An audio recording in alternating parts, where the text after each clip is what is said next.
Hi mga kabanding! 7 ilog ang tatawir natin. Okay. Come on guys. Tapos gumugulong na ako. Hala, yung tuhod ko tumutunog. Sige na, baba. Basic. Tumutunog talaga yung tuhod ko. Tok-tok, gumagano eh. So, ayun, papunta na po tayo sa mansion ko.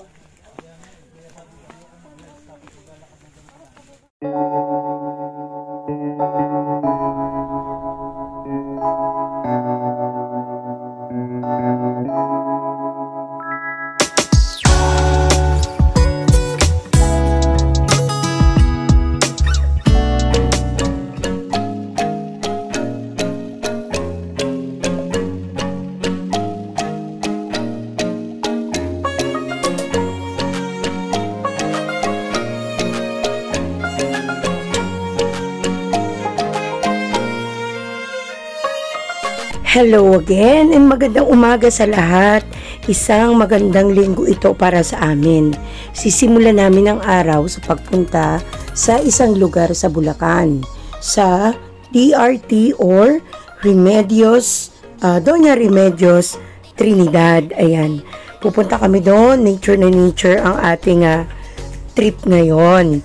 At napakaaga naming umalis, ngunit bago namin marating yung lugar mismo, kami ay, ayan, nagpicture-picture muna dito sa pinaka-bukana nung DRT.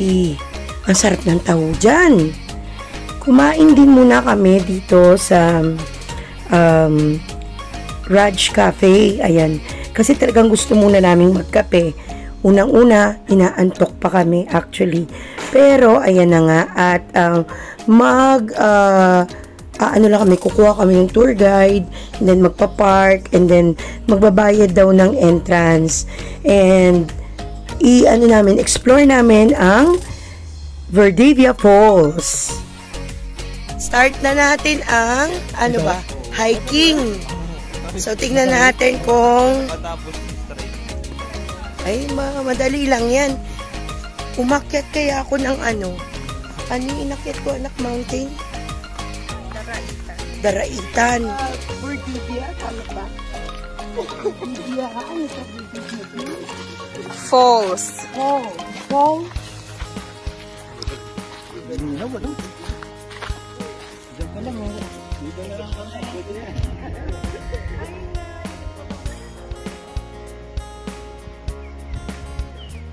Bayawak pa.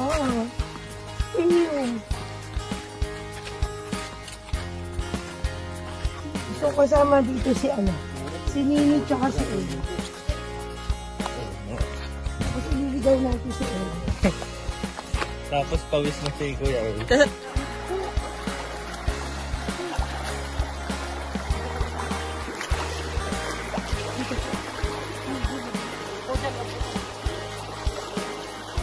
Hi mga kabanding! Hello vlog! Welcome to my guys! O, diba kabanding?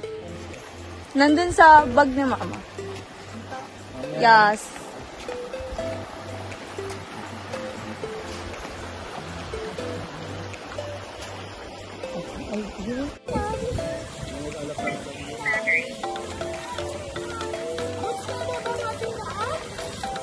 Yan ang daan. Ang dating daan.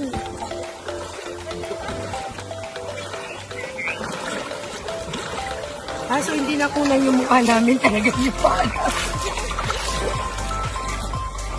Hindi na eh.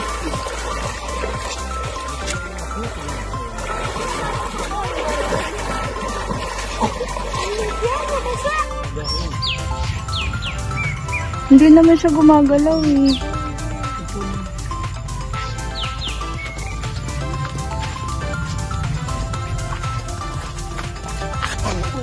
Ay, ang arte, naka-shades. Ay, hindi shades. Pata ko naka-shades. Gagaling ko makasama yung shades ko eh. Hindi si Jody yung tinatanong. Pilit mo naman sa bago. Joke. Mahirap dito mag-shades. Baka ma-discover ka. May babandaan, maliligaw na tayo. May shortcut dito, tita, pa uwi. Paglabas mo dyan, manitang na yan eh.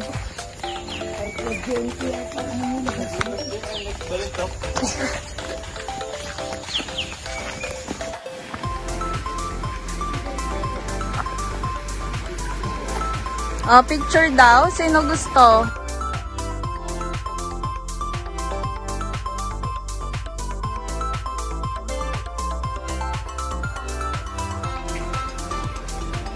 Oh, mag-highlight ng dadaan.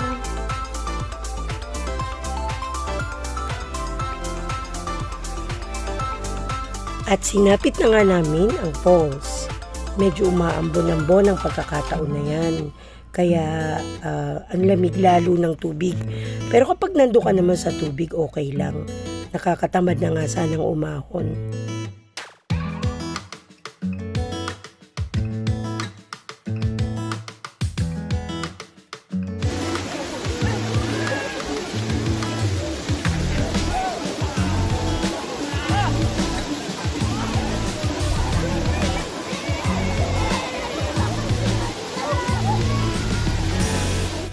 Yun nga palang tent namin ay binayaran namin ng 500 kasi mas malaki siya kaysa sa mga karaniwang meron doon.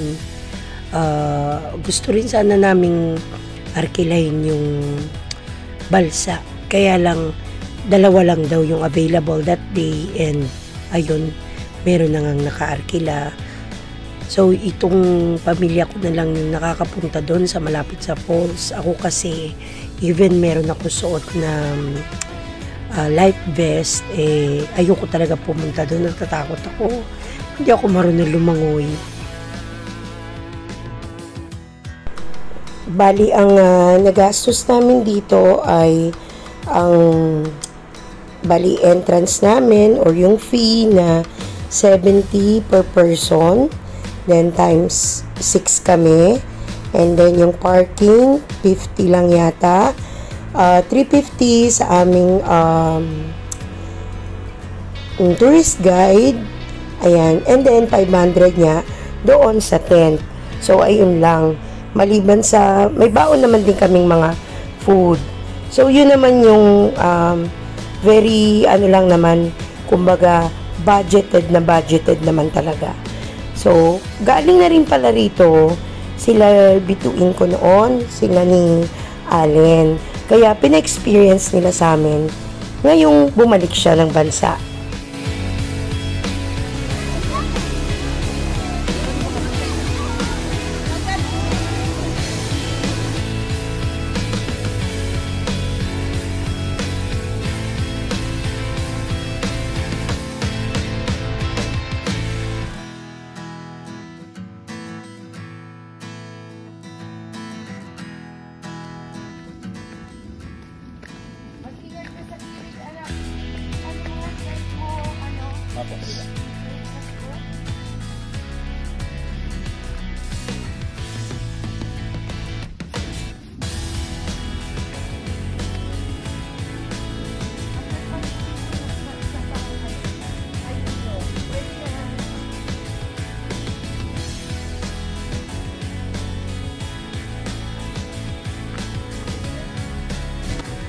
Ito na naman tayo sa sabitan.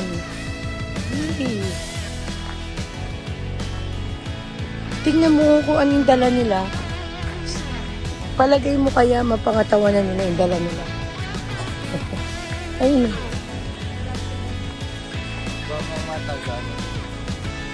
Diyan sila titira.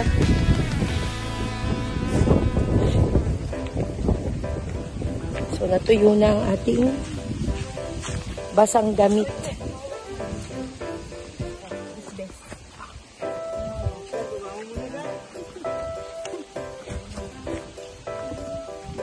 Sila ay papunta pa lamang. Kami pabalik na.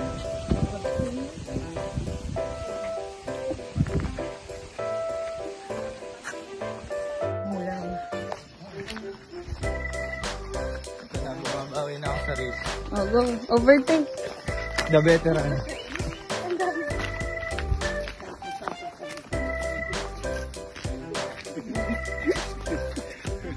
Malaan siguro.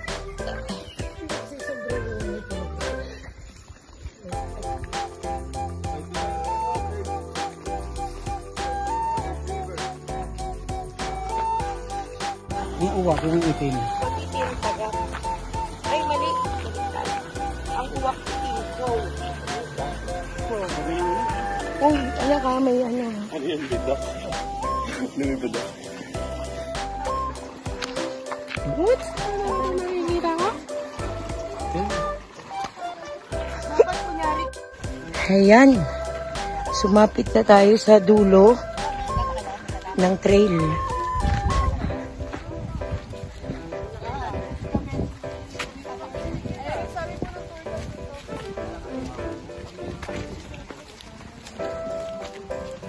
Pero wala kang tour guide.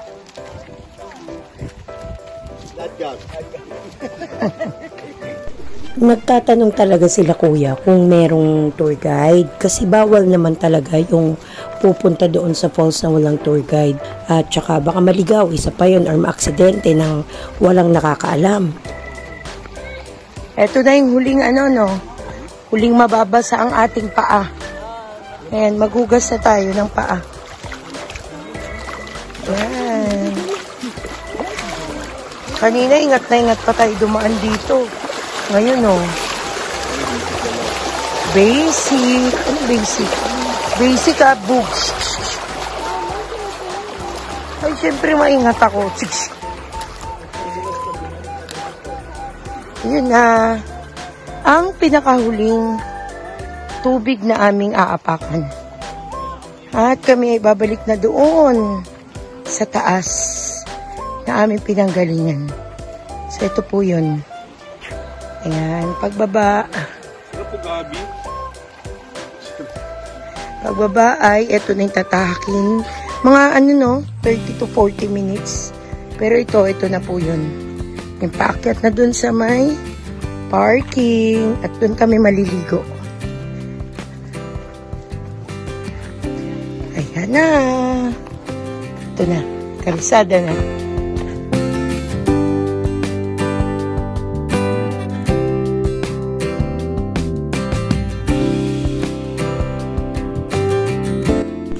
Nag-stop kami dito sa Southbound and Lex.